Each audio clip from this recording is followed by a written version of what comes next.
Hello YouTube, it is Stephanie back at ya again with another quick update video slash I don't really know what to call these things anymore, and I am a mess, but that's fine because unedited, real, what you see is what you get. I don't care. Got a pimple on my face, my hair is jacked up. Don't care. Deal with it. If you don't like it, don't watch. So today's video is not going to be about endometriosis as much. It's going to be more about anxiety, depression, and PTSD. And the reason I'm doing it more on those topics is because I have been having a really bad few days with my anxiety and depression and everything like that. So, give you a little bit of a backstory. I have been dealing with depression, anxiety, and PTSD for 3 years close to. Depression probably a bit longer, but the PTSD started about 3 years ago. And I get panic attacks, unfortunately, fairly frequently. And then last night I had one of the worst panic attacks I have ever had. And I think what makes it worse is I know the reasoning behind why I had it was so stupid and there's nothing I could do about it. And the reason I had a panic attack, it was some multiple things that kind of led up into the panic attack. So first thing, we had new gardeners come at our house, and they were unfortunately slamming our gate, which is making really loud sounds that I wasn't expecting, so that heightened my anxiety. And then just there being men that I didn't know around also heightened my anxiety. And then I do this thing, and it's not as uncommon as I once thought, but for people with depression, anxiety specifically, if there's something that you know is going to cause you anxiety, you avoid doing it. And so for me, my emails can cause me a lot of anxiety. I don't have my emails on my phone. I only have my emails on my computer. And I had sort of lost access to my computer for a while because of the password issue. And so it'd been maybe 2 weeks since I was able to check my email. And so I was just freaking out over the thought of checking these emails. And I was thinking, oh, there's going to be this terrible email that's super time sensitive that I've, just not done. And I was just going through absolute worst case scenarios. And I was so freaked out for no reason. I went onto my email, I checked my email, and there was nothing like that. There was nothing scary on there. There was nothing super time sensitive, no bills that I hadn't paid, nothing like that. But I still couldn't calm myself down. I still was very, very anxious. My heart rate felt like it was going through the roof, but it wasn't, that's kind of weird for me. Normally, if I can feel my heart rate being really fast, it is really fast. But when I measured it, it was only at about 80, that's pretty good for me. And so I was just trying to do deep breathing and focus on grounding myself. So what I did first was I sat on the floor and made all the dogs come cuddle me, which for me, that always makes me feel better. I love having dogs around, and it's such a selfish thing, but they make me feel so much better, and they are so in tune with my anxiety and my pain and everything like that. So they can tell when I'm not feeling well, when I'm having a bad anxiety day or anything like that. And then another thing I did to ground myself, which was, kind of fun, I guess. I usually use things that are right around me in order to ground myself. So if I have my crocheting around me, I'll crochet. If I have paper around me, I might fold the paper, just feel it in my hands, have that sensation of, the material.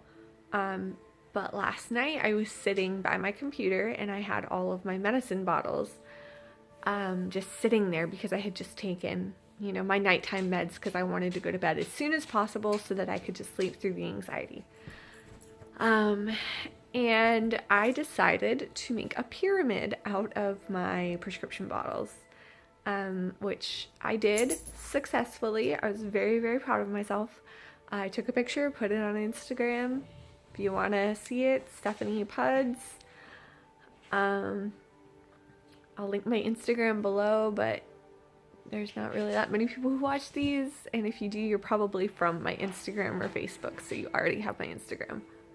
But whatever. So I did that. I made a pyramid, and that just made me feel productive. Like, it's such a trivial thing, but it definitely helped because I was like, these are my building blocks, essentially, for what's going to make me better and what is making me better. And honestly, without the medication that I'm on, I don't know if I would really be where I am today. I don't want to say I don't know if I would be here, because I'm sure I would still be here. But I know I wouldn't be at this point in my life. I have no doubt in my mind my husband would still be with me and that he would still be supporting me, but I know that we would be having problems, because when you do have anxiety or depression or anything like that, and PTSD, especially from sexual assault, that plays such a huge toll on relationships.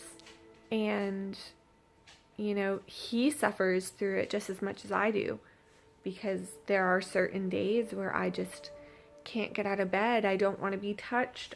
He can't give me a kiss before he goes to work because I will freak out and have a panic attack. And, when things like that happen, it obviously puts a lot of stress and strain on the relationship, because you're not able to be as, I don't want to say normal because I hate that word. I think my dog just broke something. Anyway, I don't want to say normal because I don't think that's the right word to use. Because there is no normal. What is normal? I feel like I'm normal for who I am, but I know there are other people who are normal and they're completely different than I am. So, even if we were perfect, we would have problems. So adding on regular relationship problems, you add PTSD, depression, anxiety into that, you're of course going to get problems. But it's nothing you can't work through. It's nothing that, at least for me now at this point, it's nothing that is like a make or break point in our relationship. We've been married for a year next month. We've been together for 3 years. So, I guess it'll be 4 years this year, actually. So he's been there with me since before everything started. And he's still with me now after, everything that I've gone through. And so if you are struggling with PTSD or anxiety or depression, it's going to be hard. And it's going to be so hard to get through some days. Some days are going to be worse than others. But you can do it. I don't want to say you have to be strong enough to want to get through it, because everybody is strong. If you're dealing with it, you're strong. But I believe that everybody can get through this. But that's only my belief, and my level of success at dealing with this illness, this struggle, may be very different from someone else's level of success. Like, mine could be, as long as I get up in the mornings, as long as I, wash myself, I take care of myself, that'll be good for me. That's a good level of functionality. Whereas for other people, it might be, well, I want to be able to be a normal 25-year-old, things like that. I want to be able to go out. I want to be able to live my life normally. And that's fine. our goals can be different, but we're working from the same place. So if anyone ever needs any help dealing with any of these problems, feel free to message me, comment on this video. I will be sure to comment back. And I am going to try and do some more videos about, more specifically about my PTSD, about why I have PTSD. And that'll be a very hard video to make, but I do think that it'll help me to make it.